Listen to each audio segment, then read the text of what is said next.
Well, thank you, Kim, for that kind introduction, and it is certainly an honor to be here with you all today.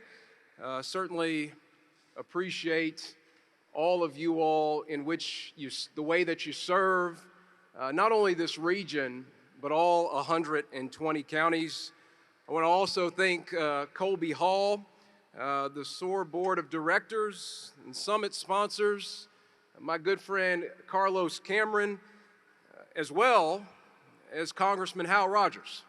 I know Congressman Rogers is not here today, but certainly grateful for the way in which he has left his fingerprints all over this region, and on particularly the issue of addressing the opioid epidemic. And so I am honored to know him, and I'm honored to see how he serves this region and fights against this epidemic. I also want to thank President Stivers, who we just heard from, and appreciate his leadership in the General Assembly as the president in the upper chamber.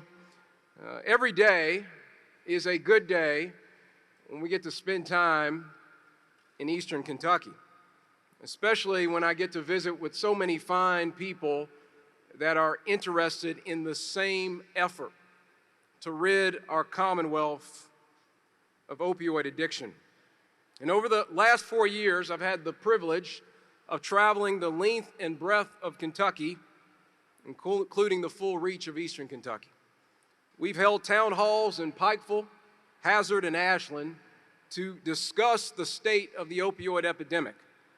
And we've led forums here in Corbin, Hyden, and across this Commonwealth to examine how wide open southern border can cause fentanyl poisonings in our communities. And though at times it seems like I've been all across this state, I've felt particularly at home here. This region possesses a special history and a special people. As Attorney General, I'm surrounded in my office by folks from Boyd County and Pike County, and others with family from Harlan, Whitley, and Estill counties. These individuals are dedicated public servants and accomplished professionals, but their authenticity is what's most noticeable.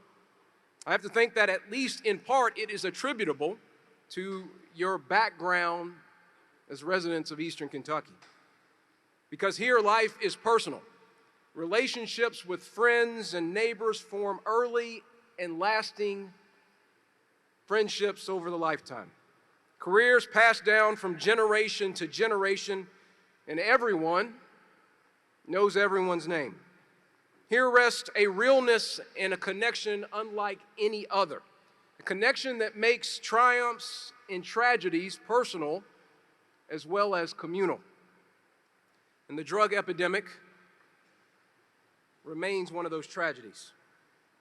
Since 2019, drug overdose deaths are up 60% in the Commonwealth, up 60% in just a few years. Last year alone, we lost over 2,000 Kentuckians to overdose. Each one of those lives was a son or daughter, a brother or sister, a friend, neighbor, or colleague. And God made each of them in His own image and formed all of them with a plan in mind. And while other parts of the country may see such loss on television or the internet, a lot of you live it here in Eastern Kentucky. You skim the local newspapers every day hoping that drugs will stop causing your neighbors and family members to appear in the obituaries. You have naloxone at the ready and train folks from all walks of life to administer it. I know one nurse practitioner who's administered dozens of doses of naloxone to individuals who've overdosed right in her driveway. But it doesn't have to be this way. Organizations like SOAR ensure that it won't be this way forever. You promote and facilitate jobs, development, and tourism in this region. And you foster the infrastructure necessary to make economic development meaningful and sustainable. Whether it's high-speed internet or well-kept roads and bridges, we know that Eastern Kentucky needs sound infrastructure to grow. But a healthy and stable workforce matters just as much, because no tourism plan or economic development project can overcome a workforce plagued by the opioid epidemic. Congressman Rogers and Cynthia and others in this room understand that. And so that's why I'm here today, to honor SOAR's addiction recovery efforts and to support those efforts with funding from the Kentucky Opioid Abatement Advisory Commission. Now, since I became Attorney General, my office has secured nearly $900 million to fight the opioid epidemic in the Commonwealth. While prior administrations filed a lot of lawsuits, I brought big corporations to the table and brought real dollars into the door. And so the question is, what's going to happen with that settlement funding? As many of you know, half of that money is going directly to counties and cities like this. The other half is administered by the commission, which my office leads under the tutelage, if you will, of Brian Hubbard, who a lot of you all have had the opportunity to meet.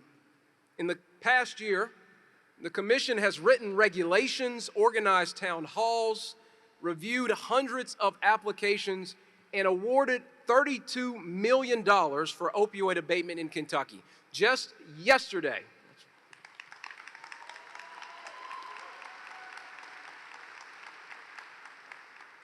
just a couple of days ago, we awarded roughly $13.1 million. This isn't bad for government work.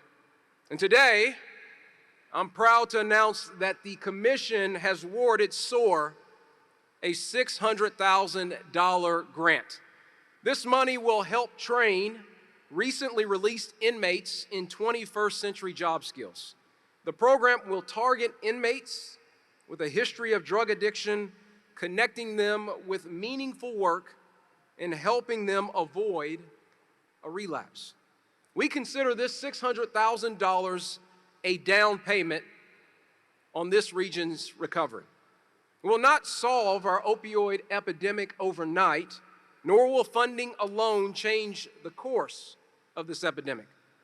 But when combined with the special people assembled in this room and in this region, and with the talent and the devotion of SOAR, the money represents something more than a mere check, something much more. It represents hope, a hope that exceeds the depths of addiction, a hope that says permanent healing can occur in our time. And you and I certainly have not given up on Eastern Kentucky. And together, we will ensure that it has every resource that it needs to heal, and that this area and this region, we make sure that this area and this region and your people are never forgotten and are never forsaken.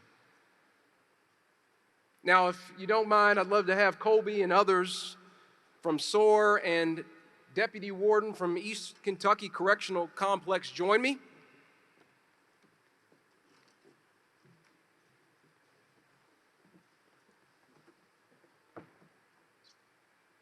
I'm happy to present this $600,000 grant funding from the Kentucky Opioid Abatement Advisory Commission for the good work of these two gentlemen and their organizations. Thank you all so much.